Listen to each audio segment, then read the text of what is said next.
Olá, meus amigos. Mais uma vez estamos aqui dando sequência ao nosso bate-papo no Saber Direito. Agora estamos no Saber Direito Responde. Vamos conversar com os alunos, vamos responder algumas perguntas sobre o que foi debatido no nosso curso e entender um pouco melhor dessa questão da tributação. Estamos aqui hoje com o Carlos Eduardo, aluno do 9º semestre de Direito do UniCeub. Seja muito bem-vindo, Carlos. Estamos com o João Guilherme, aluno do 1º semestre de Economia da Universidade de Brasília, e eles estão aqui para nos ajudar, para nos questionar, para nós entendermos um pouquinho melhor dessas questões da tributação. Além deles, temos algumas perguntas de alguns telespectadores que nos enviaram e também nós vamos responder aqui dentro do que foi trabalhado no nosso curso. Vamos iniciar pelo Carlos Eduardo.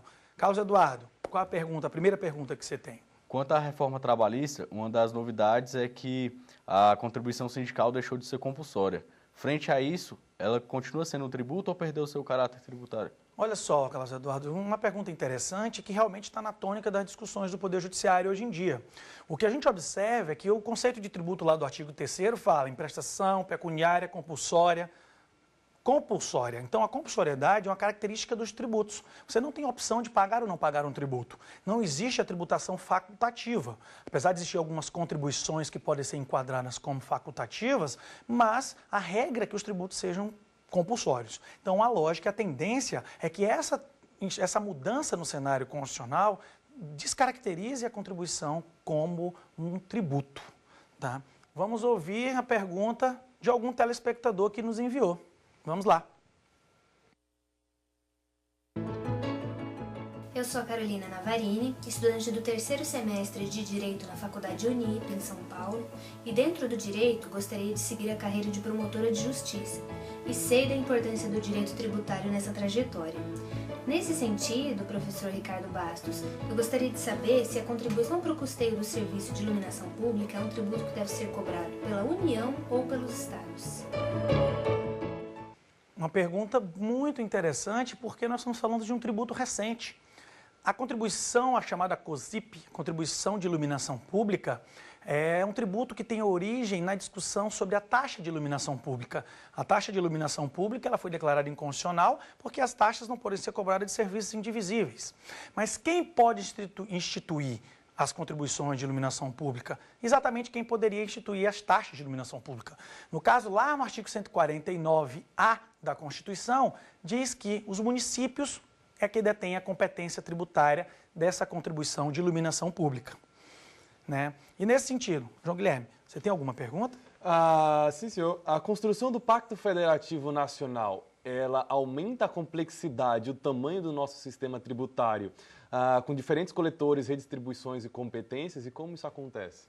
Essa questão realmente ela foi debatida por nós aqui. Nós, em vários momentos, nós falamos em conflitos federativos, em discussões que envolvem a estruturação do sistema tributário nacional. É claro que o federalismo no Brasil em 3 níveis, como nós chamamos, que é a União, Estados e municípios, ele dá margem para que essas discussões aumentem. Nós temos um cabedal de normas, um complexo normativo muito grande. Nós temos 5.000 municípios, 27 estados, entes federativos e a União. Então, todo mundo legislando, todo mundo arrecadando, todo mundo traçando normas sobre o direito tributário. Lembrando que legislação tributária é um conceito amplo que envolve qualquer norma relacionada à tributação. Então, as questões federativas elas precisam ser estruturadas de modo que esse sistema tributário, apesar de complexo, permita o funcionamento e autonomia de cada ente. Até porque um dos critérios para se definir a autonomia, o federalismo na sua melhor forma, é a autonomia financeira. E essa autonomia financeira ela vem praticamente dos tributos. Nessa sequência, vamos a mais uma pergunta de um telespectador nosso, algum estudante, algum aluno que está curioso pelas questões tributárias. Eu sou Giovanni, estudante do 9º semestre da Faculdade Batista de Minas Gerais, residente em Belo Horizonte. Na área do direito, eu pretendo seguir a advocacia privada e, levando em consideração a importância do direito tributário, eu gostaria de perguntar ao professor Ricardo de que maneira nós limitamos a vedação do confisco previsto no inciso 4º do artigo 150 da Constituição Federal e a função extrafiscal do direito tributário. Realmente uma pergunta muito interessante, muito bem formulada, tá? 2 aspectos importantes. Primeiro, a função extrafiscal dos tributos é uma função realmente voltada para as questões econômicas da tributação. A função principal dos tributos é arrecadar. E essa é a função fiscal de diversos tributos. Entretanto, a própria Constituição, o próprio sistema tributário permite a estruturação e criação de tributos que são voltados apenas não para arrecadar, mas para induzir a economia, para determinar, incentivar, desestimular determinados setores, de modo que o tributo não vise apenas arrecadar, mas sim interferir diretamente em determinada área econômica. Nós temos aí diversos tributos, o IPI, por exemplo, é um tributo muito famoso nessa área, em que o Brasil utilizou nos últimos anos para tentar equilibrar a economia com a redução do IPI, da linha branca e dos veículos. Na mesma linha, no mesmo raciocínio, nós temos a questão foi colocada, que é a vedação ou confisco. A vedação ou confisco é um princípio básico do direito tributário que deve ser seguido por qualquer espécie tributária. Não só os tributos fiscais, mas os tributos extrafiscais também, eles precisam obedecer isso, até porque a tributação ela não constitui sanção de ato ilícito. Então, eu não posso criar um tributo para que esse tributo influencie na economia, mas terminar punindo o cidadão com algo confiscatório, né? Nesse sentido, Carlos Eduardo, mais alguma pergunta? Sim, professor. A competência tributária pode ser delegada? Sim, nós conversamos aqui também no nosso curso que dentro do sistema tributário nacional, um ponto de extrema importância para que a gente entenda as questões relacionadas ao federalismo, as questões da estruturação do próprio sistema, são as questões da competência tributária. Quem tem competência tributária?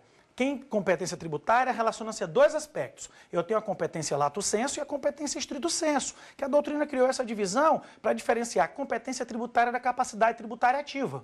Então, lembrando, instituir e arrecadar tributos, eu não delego, que é a competência tributária propriamente dita.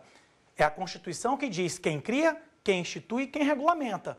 Logo, eu não posso delegar isso de modo que essa competência é privativa no sentido não constitucional do termo, ela vira única ou até exclusiva, dependendo da discussão que esteja em andamento, daquele ente federativo. Agora, a capacidade tributária ativa, que seria um outro braço da competência tributária, nós temos a competência tributária no sentido amplo, seria uma espécie de divisão da competência tributária, essa sim pode ser delegada. E agora, vamos ouvir mais uma pergunta de um aluno nosso que foi feita à distância, mais um telespectador da TV Justiça. Professora, minha segunda dúvida sobre o assunto é se cabe à lei complementar em matéria tributária instituir um imposto extraordinário. Assim, na verdade, a regra é que os tributos sejam instituídos por lei ordinária. Eu tenho essa como regra base do sistema tributário. Agora, a lei complementar ela pode criar 4 tributos. São os impostos residuais, as contribuições residuais, os empréstimos compulsórios e os empréstimos e o imposto sobre grandes fortunas, que nunca foi criado no Brasil. Então, o imposto extraordinário, ele é, na teoria, por exigência constitucional, criado por lei ordinária. João Guilherme, você tem mais alguma pergunta? Sim, professor. Sabemos o tamanho das desigualdades no Brasil em todos os espectros. Eu gostaria de saber se os impostos, taxas e posições, etc., eles são capazes de reduzir esses tipos de desigualdades. Nós temos o polêmico imposto sobre grandes fortunas, que vem sendo discutido e ainda não foi implementado. Nós temos imposto de renda, etc. Como essas ferramentas podem ser usadas para a redução da desigualdade? Essa pergunta realmente talvez seja o grande ponto da discussão no nosso país hoje. Como nós vimos aqui, ao longo do nosso curso, a nossa tributação, ela incide essencialmente sobre o consumo. Isso causa algumas distorções no sistema tributário brasileiro, em que a tributação, ao invés dela ser progressiva, ela torna-se regressiva. Significa o quê? Ela tributa mais de quem ganha menos. Imposto sobre grandes fortunas é um imposto que não foi criado ainda pela Constituição, de competência da União, por N motivos. E o motivo que os especialistas, os economistas dizem que a partir do momento em que você opta por tributar grandes fortunas, existe um risco muito grande que esse dinheiro saia do país. Mas, de fato, o que a gente precisa entender no sistema constitucional tributário hoje é que a nossa tributação, ela é regressiva, ela pesa muito. Hoje nós temos informações de que quem ganha até 2 salários mínimos paga 68% da sua renda em tributos. Isso significa que mais da metade do que a pessoa ganha vai para a tributação. Ao passo que quem ganha acima de 30 salários mínimos, por exemplo, pagaria em torno de 26%. Então, esse é o ponto que talvez torne o nosso sistema tributário muito desigual. Carlos Eduardo, alguma pergunta? Sim, professor. Qual a diferença entre bis in idem e bitributação? E algum deles é admitido no nosso ordenamento jurídico? Essa pergunta é bem interessante. O bis in idem e a bitributação realmente tem a ver com excesso de carga tributária, com a tributação de forma indevida. Tá? O bis in idem é quando um ente tributário, um ente federativo tributa mais de uma vez, e a bitributação acontece quando entes diversos adotam e escolhem tributar o mesmo fato gerador ou o mesmo contribuinte. Existem algumas hipóteses, sim, que a Constituição permite. No caso de imposto extraordinário de guerra, eu posso haver a bitributação, sim. O bis in idem, em algumas questões mais pontuais, também pode dentro da Constituição, porque eu tenho tributos que são tributados de várias situações, no mesmo contexto, tá? Bem, agora vamos chamar o intervalo, vamos fazer uma pequena pausa e retornaremos em breve.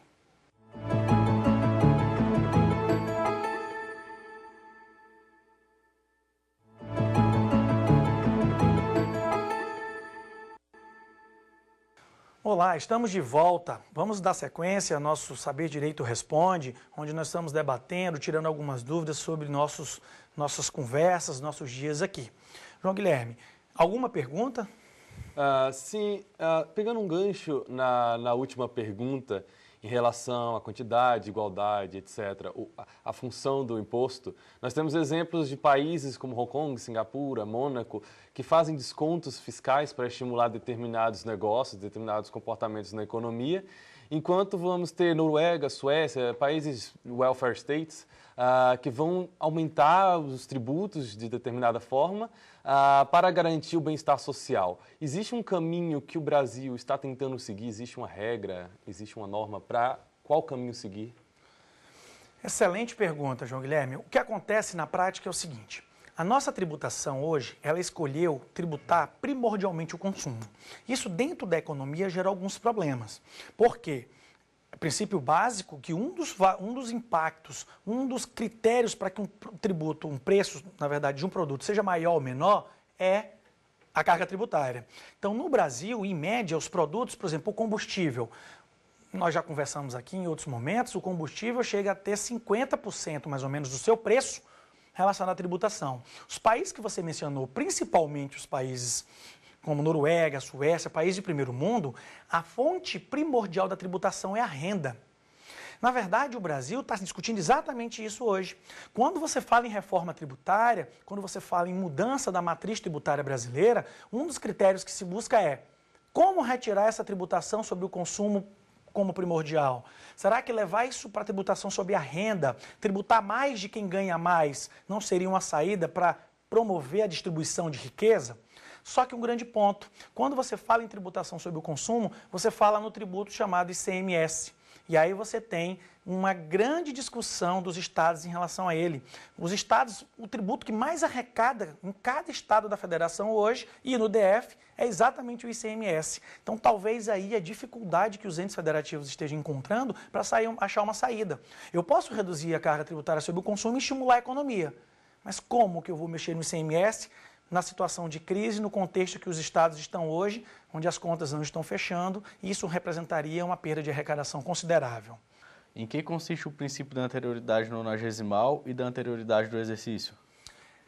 Essa pergunta realmente faz parte da base do nosso sistema tributário. Anterioridade nonagesimal ou noventena, né, que diz que o tributo não pode ser exercido 90 dias antes num período de 90 dias após a alteração, sua instituição ou majoração. Na anterioridade do exercício, em linguagem bem simples, é o respeito à anualidade, não a anualidade do direito orçamentário. Dentro do direito orçamentário, nós temos o princípio da anualidade, que não é essa anualidade tratada aqui. Então, o princípio da anterioridade do exercício diz que eu instituo ou majoro o tributo em um ano, em um exercício, e ele somente pode ser criado, só pode ser implementado na prática no ano seguinte. O da anterioridade nonagesimal ou noventena, ele diz o seguinte: além desse critério, você tem que obedecer 90 dias. Então, eu tenho que criar, aumentar um tributo hoje e obedecer, além do exercício, 90 dias da data de hoje, exatamente para que o contribuinte não seja surpreendido. Carga tributária, a tributação é um aspecto muito relevante do custo das atividades do Brasil e no mundo de um modo geral. Não pensemos no consumidor, no contribuinte pessoa física, mas pense naquele empresário, no contribuinte que tem toda uma estrutura voltada para uma tributação em certo patamar. É nesse contexto que a anterioridade atua. João Guilherme, voltando para você, mais alguma pergunta? Dando sequência à ideia de impostos indiretos, uma das grandes críticas que a população brasileira tem, que a classe política tem, é em relação aos altíssimos preços de produtos que julgamos ser causados pelas altíssimas quantidades de impostos, como o ICMS, como o senhor citou. Podemos realmente responsabilizar esses impostos indiretos pela maior parte do aumento de preços em relação aos outros países industrializados? Excelente pergunta, João Guilherme, e uma pergunta realmente de alguém que está indo no caminho certo da economia. Não necessariamente. Tá? Um dos pontos importantes que a gente precisa entender é que a carga tributária realmente, ela compõe, ela faz parte do preço, mas não é só ela que determina o valor das mercadorias praticadas no Brasil. O grande ponto, além dessa carga tributária que nós pagamos, além dessa discussão toda que nós temos, dá em torno de 50% dos produtos, de um modo geral, nós temos também a margem de lucro de algumas empresas. Se nós formos levar isso para o mercado de automóveis, nós vamos perceber que algumas empresas trabalham num patamar dentro do Brasil, trabalham num patamar de lucro um tanto quanto maior do que em outros países do mundo. E aí nós temos questões como burocracia, são as obrigações tributárias acessórias que também influenciam e diversos aspectos econômicos de um modo geral. Claro que realmente, se nós analisarmos a carga tributária, ela contribui para isso, mas não é só isso. Dentro do nosso país, nós temos diversas fatias que compõem esse custo, que é o que nós chamamos de custo Brasil. Diversas questões, principalmente relacionadas à burocracia. Só um exemplo, as obrigações acessórias que as empresas respondem, que elas devem cumprir para que a tributação se efetive, para que seja fiscalizada de um modo a não receber uma autuação, ocupa um grande percentual do custo das atividades. Então, isso também impacta.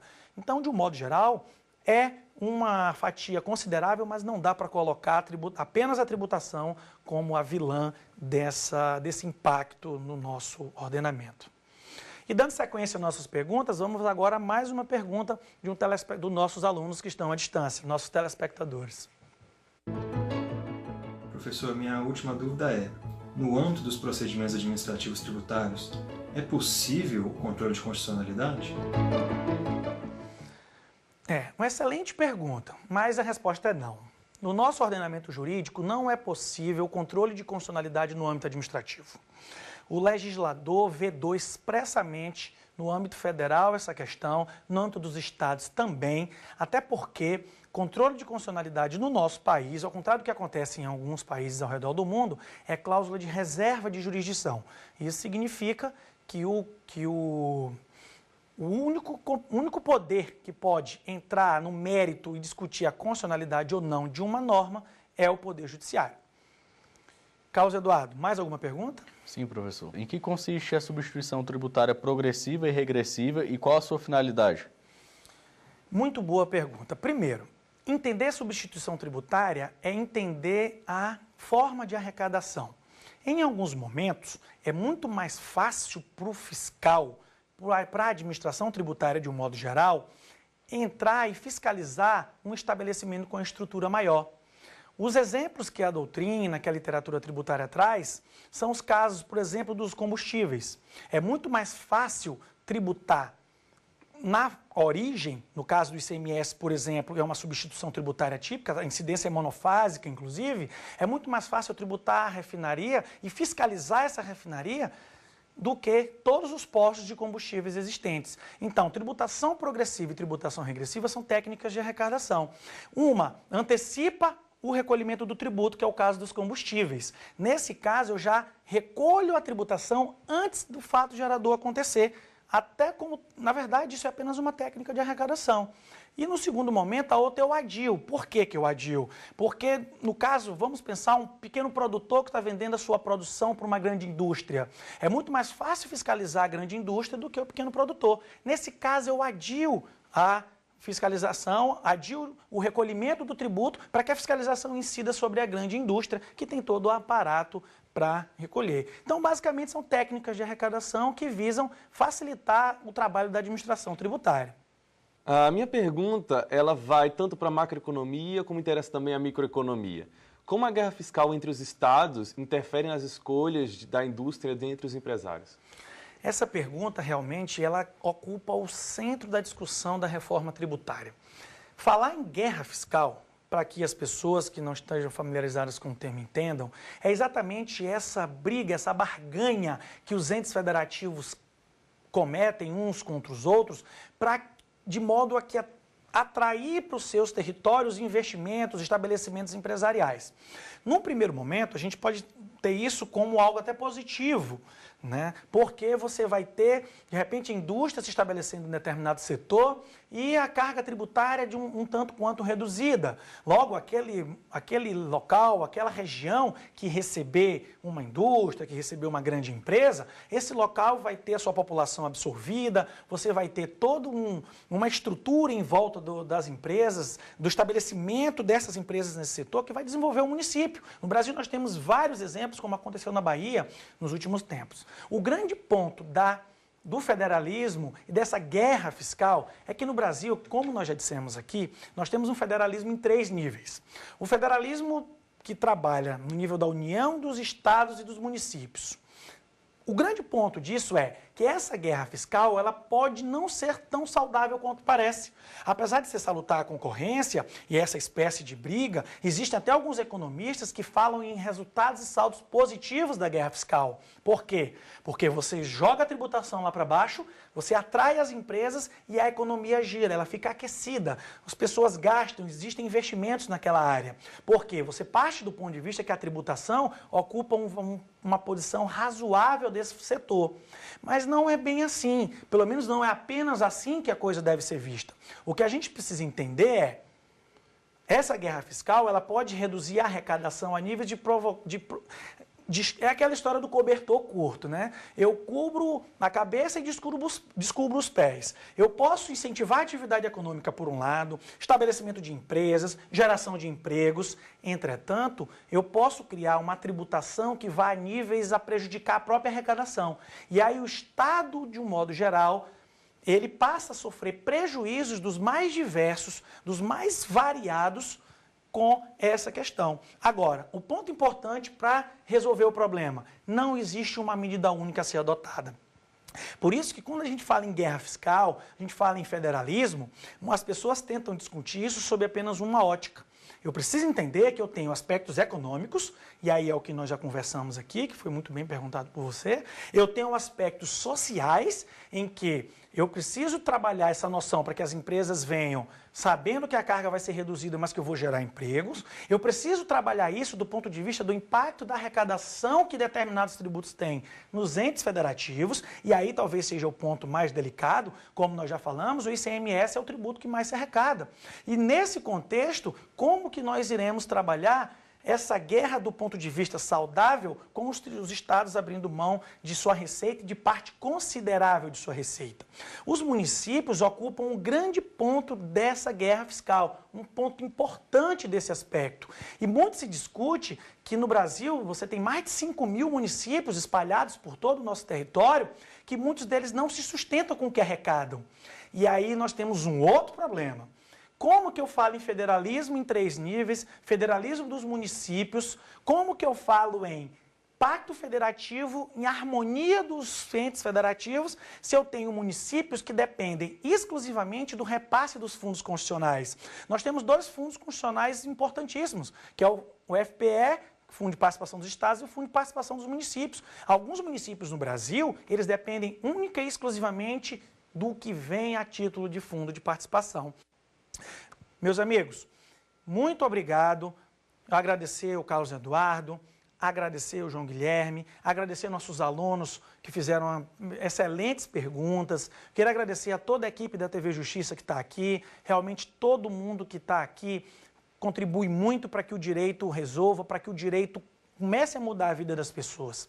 Queria agradecer a oportunidade de ter falado um pouquinho com vocês e estou à disposição aí para o que precisar e contribuir, tentar contribuir um pouquinho para essa perspectiva e essa mudança de cenário da tributação no Brasil, para que a gente um dia consiga uma tributação pelo menos mais justa, onde quem ganha muito menos não seja tão sufocado e não seja tão pressionado com uma carga tributária tão boa. Muito obrigado e até a próxima. Gostou das aulas? Qual tema você quer estudar aqui? Mande sua sugestão para o nosso e-mail saberdireito@stf.jus.br ou para o WhatsApp da TV Justiça. O número é este aí que aparece na tela. Você pode ainda estudar pela internet. É só acessar tvjustiça.jus.br.